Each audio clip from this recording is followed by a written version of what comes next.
Truth lies in propaganda, and in this case, this is blatant propaganda. And the end of the world is about to come. This is probably my last recording, after which I will throw my MacBook Pro into the river. I will give my one car to charity. No, actually, I've got two cars. I've got a car and a van, because I also have to work, but I'll give my cars away, and then I will stop working, and then I'll probably eat grass. Oh, and I might even give up smoking. So listen to this. Coldplay to pause touring until concerts are environmentally beneficial. Okay, how are you going to achieve that? That all concerts are environmentally beneficial. At this point, ban all theatres and cinemas to which people drive in cars all over the world. And probably in one day, there's 50 billion times more people driving their car to a cinema or to the theatre than they come to your shows once a year or twice a year or every 5 years.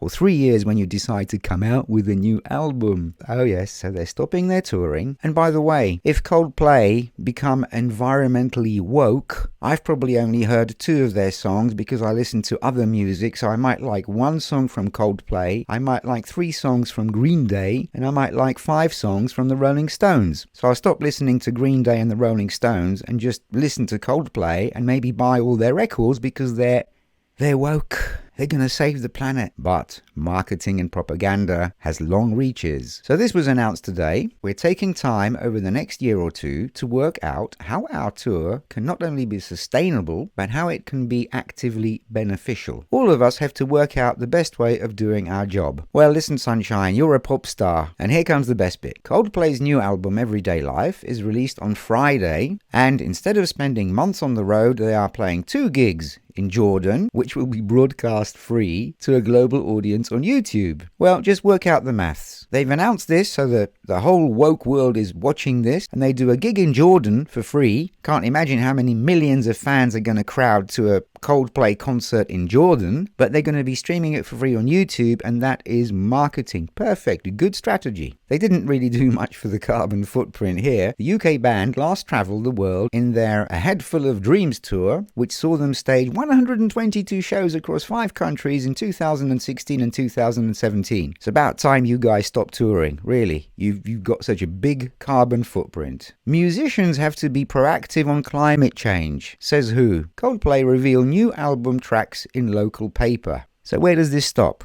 You stop doing concerts because you don't want to fly and pollute the air. But with the age of internet, you actually publish something in a newspaper, which is made from paper which cuts trees, which doesn't really help the carbon footprint. That's wrong. Our next tour will be the best possible version of a tour like that environmentally, Martin said. We will be disappointed if it's not carbon neutral. Well, listen guys, I think you should pack it up, keep on living from the royalties, and just don't even go out of the house. The hardest thing is the flying side of things. But for example, our dream is to have a show with no single use of plastic, to have it largely solar powered. Cheap solar panels. Okay, so you've got, apart from the cheap solar panels and all the cables and all the stage equipment and all the musical equipment, is it going to be made from straw or paper? I know we can't use paper, probably grass. We've done a lot of big tours at this point. How do we turn it around so it's not so much taking as giving? Just stop touring. Speaking to BBC Entertainment correspondent Colin Patterson, Martin said Jordan had been chosen because we wanted to pick somewhere in the middle of the world where we normally don't get to play. Listen mate, you've just announced that you're going to be cutting your carbon footprint. The next day you're flying off to Jordan. I don't know how far it is from where you're based, but you're certainly not based in the Middle East. You could have saved that flight and all the crew and all the equipment. If you've had the privilege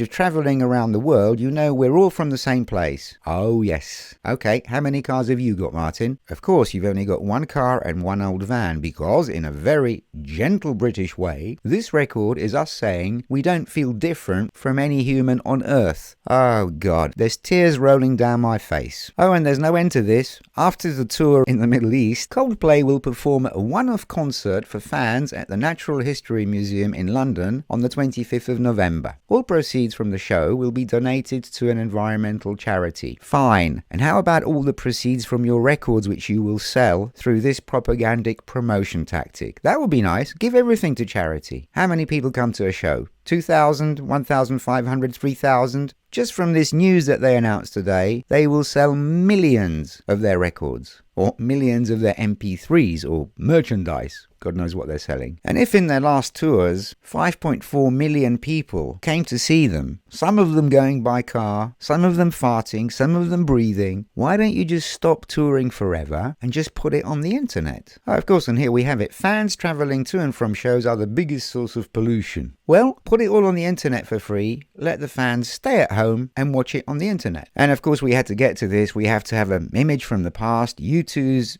infamous Claw allowed the band to play in the middle of the audience, but at what cost to the environment? Well, I don't know. What cost to the environment did Michael Jackson cause? The biggest pop show events worldwide. So you're telling me that you just want a curtain and no stage, no lights, and just stand there with an acoustic guitar so that you don't use any electricity up?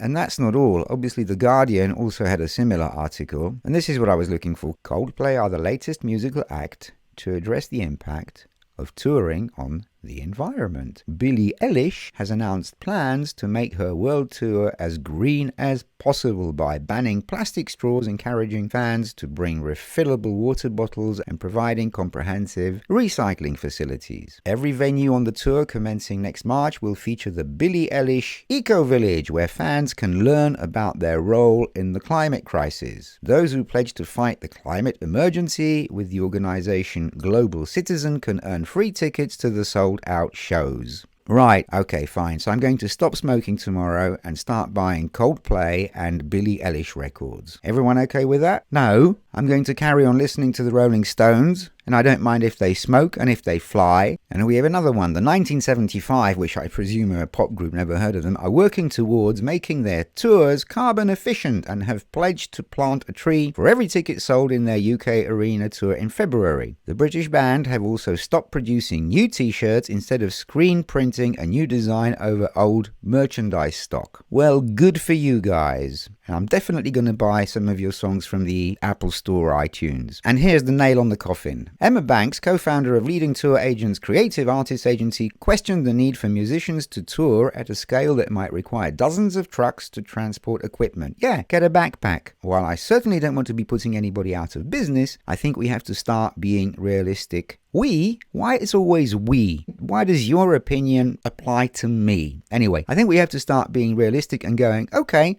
no, we're not going to be going okay. You're going okay. Okay, let's just dial it down a bit. Dial what down a bit? Can you imagine Led Zeppelin doing a concert with just one guitar and no lights? Oh, God, this is the end of the world. Music festivals are also facing pressure to go green. This year, Glastonbury banned the sale of single-use plastic bottles across its site, offering 850 water taps and dozens of water kiosks. Wasn't that the place where there's mud and rain? Why do we need any water taps? Anyway, more than 60 major festivals, including Reading, Leeds and Download, have pledged to go plastic-free by 2021. Oh dear, oh dear. And I just bought a new microphone which is made of plastic.